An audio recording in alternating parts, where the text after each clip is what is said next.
আমার চাকরি অলরেডি ভাড়া দিতেছিল না, আমার দিয়ে না ভাই।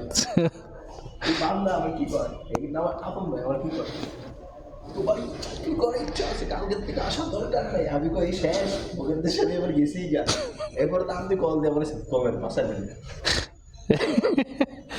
আচ্ছা জায়গা 5 দিনে দিয়ে দেয় 16 তারিখ। ওকে, সো হন্ডা শোরুম থেকে বিদায় রাকিন ভাই, আর এ হয়েছে তাসকিন, তাসনিম পাটোয়ারি। তাসনিম পাটোয়ারি অবশ্য সুজুকি ইউজার, ওর লগে কোনো কথা নাই। ওই যে ভিতরে আছে হন্ডা, বাইরে আছে সুজুকি। আমি আছি হন্ডা লাভার, আমি আছি হন্ডা লাভার। আর নেক্সট ভিডিও হবে হন্ডা 160 SP 160 ইনশাল্লাহ। আগামীকালকে এটা নিয়ে আমি ভিডিও রেডি করব। হোপসো আপনাদের কাছে এটা ভালো লাগবে। এবং 16 তারিখে আমি হন্ডার একটা প্রোগ্রাম আছে, তাই না রাকিন ভাই? হন্ডার একটা প্রোগ্রাম আছে, ওই প্রোগ্রামে আপনাদের সামনে তুলে ধরবো হর্নেট 2.0। এটা টেস্ট রাইড হবে এবং অন রোড আমি এটা নিয়ে আপনাদের কিছু তথ্য তুলে ধরবো। আরেকটা বিষয় আপনাদের বলে রাখি, সেটা আপনাদের আমি বলছি কিনা জানি না, যদিও আমি ভিডিওতে বলে রাখছি, সেটা হচ্ছে NX 200-এ কিন্তু আপনার ইমার্জেন্সি সাইরেন ব্রেকিং আছে। দ্যাট মিনস হচ্ছে আপনার 4টা ইন্ডিকেটার জ্বলে উঠবে। সো যাই হোক, আজকে হন্ডা শোরুম থেকে এখন বিদায় নিচ্ছি। রাকিন ভাই আল্লাহ হাফেজ। ওয়ালাইকুম আসসালাম। জায়গা ভাই, সো এখন যাচ্ছি হচ্ছে বাসার উদ্দেশ্যে। কাজে আসছিলাম, কাজ শেষ, এখন বাসার উদ্দেশ্যে চলে যাব।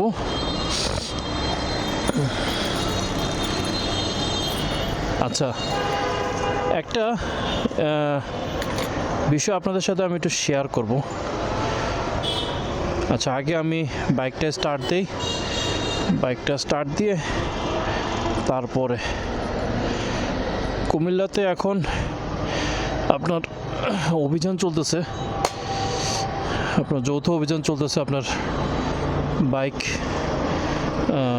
মানে লাইসেন্স সাথে না থাকলে, তারপর হচ্ছে আপনার ডকুমেন্ট, হেলমেট এগুলো সাথে না থাকলে মামলা দিচ্ছে। তাও কম না, 10,000 টাকার উপরে মামলা দিচ্ছে। তো বলতে গেলে আমরা যারা বাইক রাইড করি, যেহেতু সামনে জাতীয় নির্বাচন আসতেছে, সো এখন একটু সবাই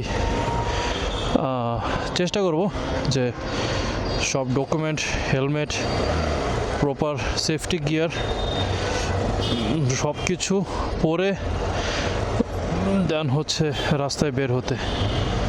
সো লেটস গো।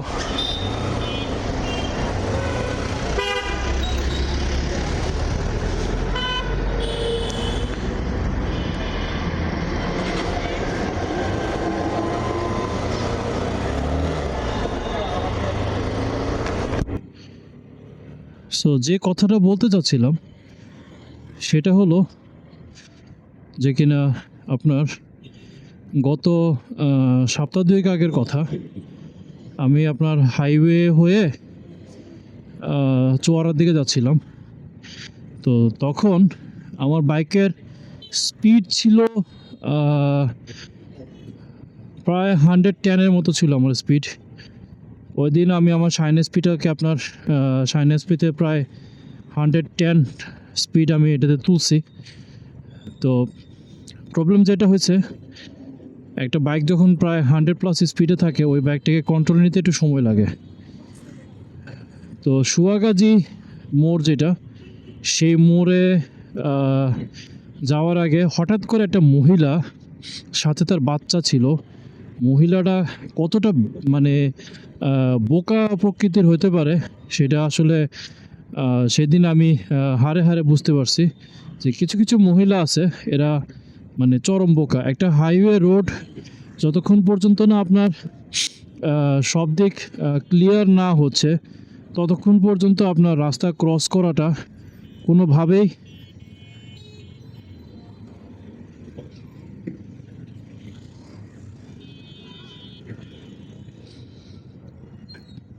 যতক্ষণ পর্যন্ত আপনার রাস্তা ক্লিয়ার না হতেছে ততক্ষণ পর্যন্ত মানে কোনোভাবে আপনার হাইওয়েতে রোড ক্রস করাটা উচিত না। তো সেই মহিলাটা যে কাজটা করছে যে কিনা আপনার আমি মানে আমার সামনে একটা বাস ছিল, বাস না একটা ট্রাক ছিল, আমি ছিলাম ওই ট্রাকের পেছনে।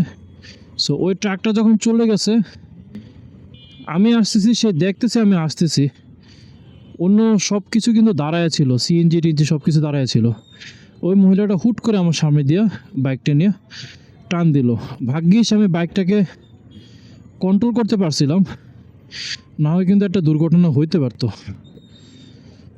তো বর্তমানে এখন যারা মানে কিছু কিছু মহিলা আছে, যেমন আমাদের কুমিল্লাতে ঈদগাতে এক মহিলা আপনার বাইক চালানো শিখায় ঠিকই, কিন্তু আপনার মানে রোড সেন্স কী জিনিস ওই জিনিসগুলো শিখায় না।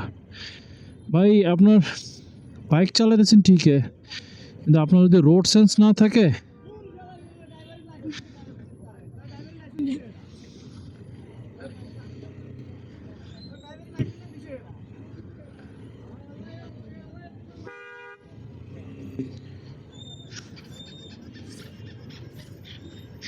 দেখেন রাস্তা কিন্তু অনেকটাই ফাঁকা। সে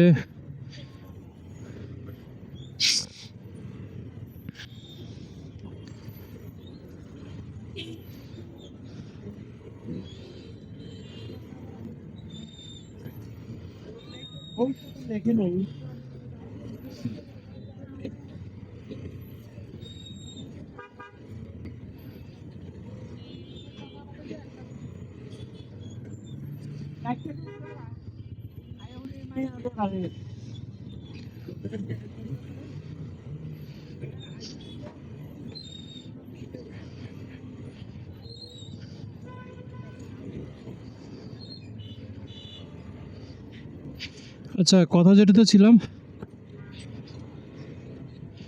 সেটা হচ্ছে আপনার, ও হ্যাঁ, এই মহিলাগুলোকে আপনার মানে হুন্ডা কীভাবে চালাতে হয় ওই জিনিসটা শিখাইয়ে দেয়, কিন্তু রাস্তাঘাটে কীভাবে মানে ট্রাফিক রুলস, তারপরে কোথায় কোন টাইমে ক্রস করতে হবে, কি করতে হবে, মানে ওই সব জিনিসগুলো তারা কোনোভাবেই শিখায় না। যার কারণে হয় কি, এই বোকা মহিলাগুলা আপনার মানে দুর্ঘটনা কইরা ঠ্যাং ঠুং ভাঙ্গা আপনার মানে বিছনায় পড়ে থাকে। ওই মহিলারও সমস্যা, ওর কারণে ওর ফ্যামিলিরও সমস্যা। তো এই সকল মহিলা করে যারা বাইক চালানো শিখায়, খালি বাইক চালানো মানে কী জানি ব্যালেন্সিং না শিখে আগে আগে রোড সেন্সটা শিখেন, শিখানোর পরে তারপরে হচ্ছে এদেরকে বাইক কেমনে চালাতে হয়, ব্যালেন্স কেমনে করতে হয় ওগুলা বুঝেন। সাইকেল চালাতে বলে হুন্ডা চালানো কোনো ব্যাপার না। আর এই স্কুটি চালানো আর হচ্ছে আমরা যে ছোটোবেলায় যে টবু সাইকেল চালাইছি না, টবু সাইকেল, ওই টবু সাইকেল মানে 3 চাকার সাইকেল, ওই টবু সাইকেল চালানো সেম। স্কুটি চালানো একটা ব্যাপার হলো, মেন হচ্ছে রোডের ভিতরে কেমনে চালাইতে হবো। আজকে এত শুদ্ধ ভাষায় কথা কইতে ইচ্ছা করতেছে না, আজকে মানে মন চাইতেছে ইচ্ছা মতো একটু এসব কিছু কিছু বেরিয়েছ। মানে মহিলা কিছুদিন আগে একটা মহিলা অ্যাক্সিডেন্ট হয়েছে, আপনাদেরকে একটা ভিডিওতে বলছিলাম মনে হয়, পার্কের সামনে একদম ধপাস একটা মিশুক সম্ভবত মনে হয় তারে ক্রস করে যেতে গেছে, বাস হ্যাঁ কন্ট্রোল করতে পারছে না, একদম মানে আইল্যান্ডের সাথে বাড়ি খেয়ে ধপাস, শীতকালের ভিতরে পড়ে ঠ্যাং ব্যাকে করে পড়ে রয়েছে।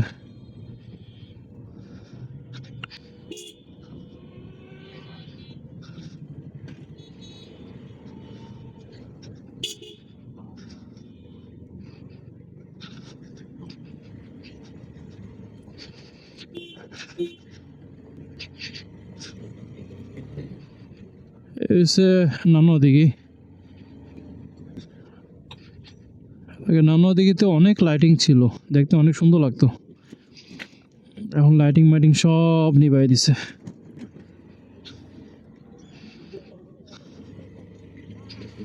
তো কথা হলো যে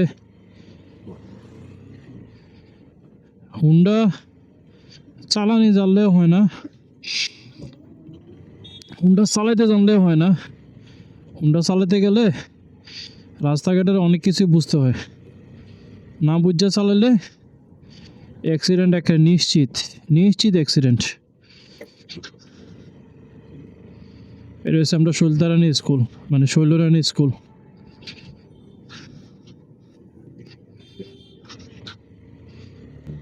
আর যেসব মহিলারা বাইক চালানো শিখায়, আগে আপনারা নিজে করে আগে আগে আপনারা নিজেরা ভালো করে শিখেন, বুঝেন, তারপরে শিখাইতে যান।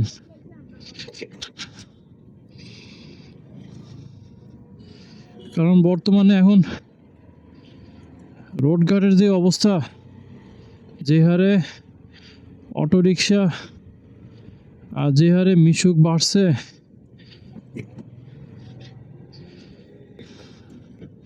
আমরা চালাইতে তো হিমশিম খাইয়া যাই।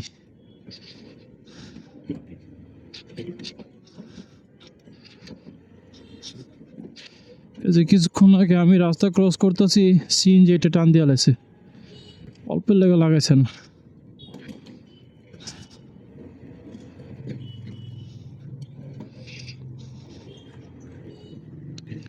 সো মহিলারা, আপনাদের উদ্দেশ্যে বলতেছি, শুধু বাইক চালানি, বাইক কেমনে চালাইতে হয় ওইটা জানলেও হবে না, রোডঘাটের কন্ডিশন বুঝতে হবে। অনেক অনেক নিয়ম কানুন আছে, কোন রোডে কীভাবে চালাইতে হয় ওই বিষয়গুলো না বুঝলে হাড্ডি গুড্ডি ভেঙে যাব।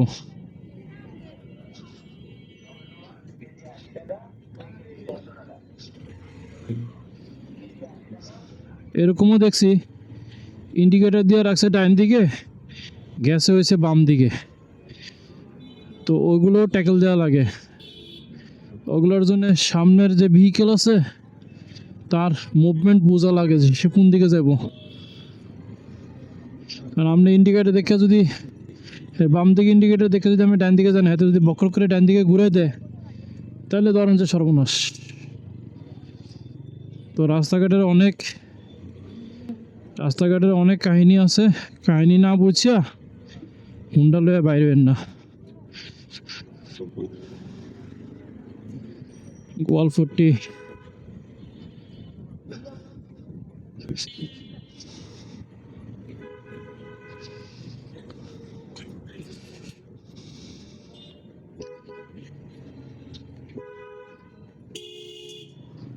মিশুকের ভিতরে, অটোর ভিতরে প্রাইভেট কারের হর্ন লাগাইছে, আর সামনে যে লোক থাকবো হ্যাঁ বোঝার উপায় নেই পিছনে কি আছে।